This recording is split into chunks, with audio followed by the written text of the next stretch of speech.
bahas olahraga, lifestyle, gaya hidup,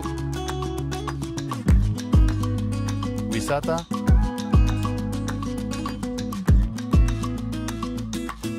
budaya,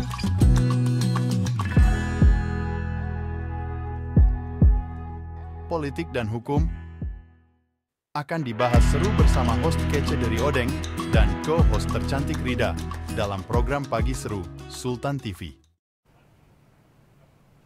Kembali lagi bersama kami pemirsa di Pagi Seru, Las Berita No Kaku-Kaku. Berita selanjutnya ini datang lagi dan lagi nih ya, karena juga belum usai, ini dari Israel dan juga Palestina nih. Karena akhirnya PBB ini kompak memasukkan Israel dan Palestina menjadi daftar hitam seperti itu. Seperti kita tahu pemirsa, pasukan militer Israel ataupun IDF ini telah ditambahkan oleh Perserikatan Bangsa-Bangsa PBB ke dalam daftar hitam atau blacklist bersamaan dengan kelompok Hamas dan Jihad Islam Palestina.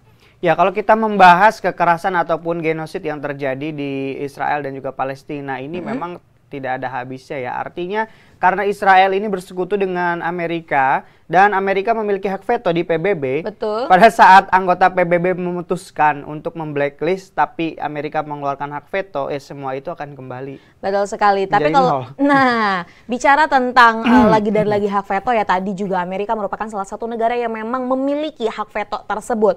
Tapi nih Daria, berbicara tentang daftar hitam atau blacklist ini, PBB ini mengeluarkan daftar hitam atau blacklist ini merupakan mekanisme penamaan dan mempermalukan. Karena ini adalah salah satu hal yang paling sensitif. Nah ini tuh dinyatakan adanya blacklist itu karena peperangannya ini sudah melibatkan para anak-anak yang memang harusnya tidak menjadi korban seperti itu pemirsa. Ya, ini berkali-kali disuarakan oleh berbagai negara di dunia ya, termasuk yang baru-baru ini kalau nggak salah Irlandia ya. Norwegia juga ya kan, sampai beberapa negara yang menyatakan mengakui kemerdekaan Palestina itu dikibarkan benderanya di Palestina oleh pihak Palestina ya pada saat itu. Terus juga yang baru-baru ini kalau kita bahas Palestina, ada 4 orang anak yang lagi makan di restoran cepat saji. Yang itu sempat viral juga.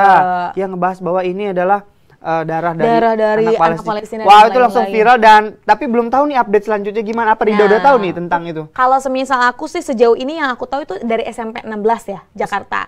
Tapi itu baru 1 orang aja dan yang lain-lainnya itu dari SMP-nya sendiri belum menyatakan bahwa itu adalah muridnya, Der. Siapa yang mau klaim kalau urusannya begitu kalau ya kan? Nah, kalau menurutku ini mereka tuh lagi ngumpet, Der. Karena tadi setelah mereka bikin story itu ya, Der ya, di Instagram, mereka juga sempat, bukan mereka ya, mungkin 1 orang, oknum dari salah satunya itu sempat juga membuat salah satu postingan lagi nih. Intinya kayak kok baper banget dan yang lain-lainnya. Akhirnya dihujat satu Indonesia, pemirsa. Aduh, si Ade bukan masalah baper, Ade itu masih labil. Nah, betul gitu. banget. Karena mereka tuh belum tahu permasalahannya gimana. Terus ditambah juga mereka tuh nggak tahu bahwa bangsa Palestina itu adalah salah satu bangsa terkuat ya yang mempertahankan negaranya. Bayangin tiap hari dibombardir. Nah, betul. Kalau kita mau hitung-hitungan secara logika ya, itu pasti habis tuh penduduknya. Tapi Palestina itu selalu ada terus penduduknya, nggak habis-habis. Nah, itu yang mereka nggak tahu masalah itu dan mereka bahas, ya ampun ini darah bayi segala macam. Mereka nggak sadar negara-negara lain, anak-anak seusia mereka itu lagi campaign mendukung Palestina. Mendukung Palestina. Ini justru sebaliknya, mirisnya beberapa warga Indonesia seperti itu. Betul sekali, dan menurutku Der, ini juga berkaitan dengan bagaimana nih edukasi gitu ya, ini bagi anak-anak seperti itu. Karena kan ini bukan hanya melihat dari agama lagi dan lagi, kekerasan yang terjadi di Palestina itu bukan melibatkan agama saja, tapi ini sudah menjurus kepada hak asasi manusia gitu kan, tanpa membedakan agama, ras, dan yang lain-lainnya seperti itu. Dan kalau misalnya kita melihat ya Der ya, empat remaja putri itu kan sedang makan di salah satu franchise yang ada di Indonesia yang memang sekarang kan seruan boikotnya lumayan kuat nih ya. Nah, berbicara tentang boikot juga ya, masih ada kan beberapa orang ini menggunakan produk-produk yang memang disinyalir membantu Israel nih. Banyak ya, baru-baru ini juga aku lagi makan ya di salah satu resto juga, terus di sampingnya adalah resto yang diboikot ya. Dan itu banyak ya teman-teman yang masih makan di sana walaupun sudah sedikit berkurang ya. Terus juga kemarin melihat komentar dari netizen ada yang bilang lu kalau mau boikot lu berarti kan lu merugikan saudara-saudara lu juga sebangsa dan setanah air. Hei, kalau kita masih bisa cari kerja yang lain. Kita masih punya opsi yang lain, tapi saudara-saudara kita di Palestina dengan kita membeli produk-produk tersebut, kita juga itu akan terus-terusan digempur. Bayangin, itu ada akun TikTok yang sampai dia tuh marah-marah komen tentang orang-orang yang mau boikot produk gitu.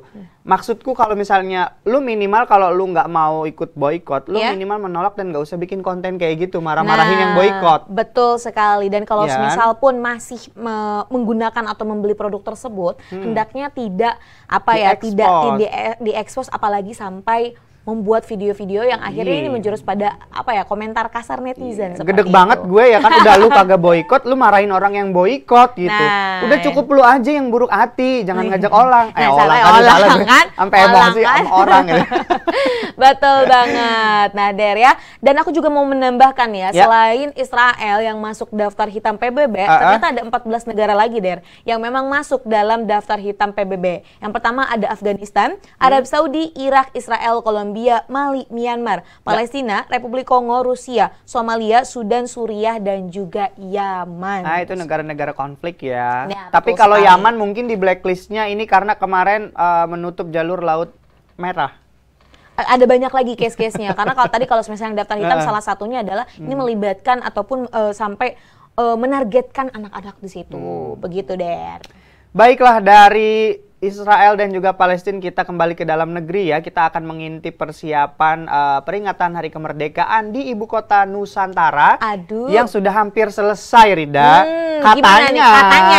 Tapi yang uniknya, apa nih? Ya sempat tercetus ya atau diucapkan oleh Presiden bahwa sudah banyak investor yang masuk. Nyatanya baru-baru ini Wakil Kepala Otorita IKN Raja Juli Antoni itu minta penambahan anggaran untuk IKN dari APBN. Nah, itu juga sempat ramai ya, karena akhirnya minta dana suntikan kembali, tapi kan gimana sih, katanya bilang investor sudah udah banyak. 3 kali dari APBN loh untuk ke IKN. Betul, kalau aku melihatnya ya, ini ada rasa ketidakpercayaan diri, tapi ingin membuat masyarakat itu percaya bahwa IKN ini guencana gitu, Der. Nah, yang baru-baru ini juga bahwa akan ada pemindahan atau perpindahan para ASN di bulan Juni. Nyatanya sampai sekarang belum ada tanda-tanda ASN yang berpindah ke sana, termasuk Menteri PUPR-nya juga belum pindah. Kabarnya Juni tapi belum ya, Bun. Kabarnya Juni, mungkin Juni ke Juli ya, gitu. Biasalah Indonesia. Terus juga Presiden Jokowi kemarin sempat di press conference menyampaikan bahwa segera yuk dibangun resto-resto cepat saji karena saya kalau mau cari makan susah nih. Nah loh, apa kabar rakyat nih yang besok mikirin makan apa gitu? Iya, kenapa sih harus mikir-mikir ke situ ya? Dan kalau misal kita lihat nih ya, polemik tentang IKN ini masih terus bergulir di Indonesia. Entah kemarin yang tiba-tiba ada tapera udah gitu disinyalir katanya mau membayar utang-utang ataupun kekurangan IKN ataupun yang lain-lainnya. Sebenarnya Der ya, berita tentang IKN nggak bisa habis, Der. Jadi aku yang tadinya tengah-tengah nih sekarang gemes sendiri. Ya, terkesan memang dipaksakan ya. Tapi kita lihat ya, biasanya Pak Jokowi ini kelebihan pemerintahan beliau ini adalah kalau membuat event selalu spektakuler. Nah, kita nantikan di 17 Agustus kemerdekaan di IKN ini pertama kali ya, Der. Betul, dan pastinya ini juga akan dihelat atau dihandle oleh IO ternama Wisnu Tama dan kepercayaan dari Presiden Jokowi ya. Betul sekali. Tapi Rida, yang uniknya peringatan kemerdekaan ini nanti tidak hanya berpusat di IKN, tapi akan dilaksanakan di 2 tempat, yang satunya tetap di Jakarta. Oke, karena mau tidak mau ya, kalau misalnya kita melihat, meskipun IKN itu nanti akan menjadi ibu kota, tapi Jakarta ini masih belum lepas nih ya dari hiruk-pikuk ataupun keramaian, entah itu manusianya dan juga kemajuan segala bidangnya. Seperti itu. Nah, baik Dery dan juga pemirsa, jangan kemana-mana karena kita akan kembali sesaat lagi. Maka dari itu, tetap di Pagi Seru. Membahas olahraga, lifestyle, gaya hidup, wisata,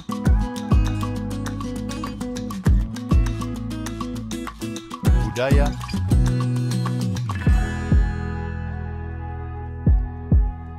politik dan hukum akan dibahas seru bersama host kece dari Odeng dan co-host tercantik Rida dalam program Pagi Seru Sultan TV.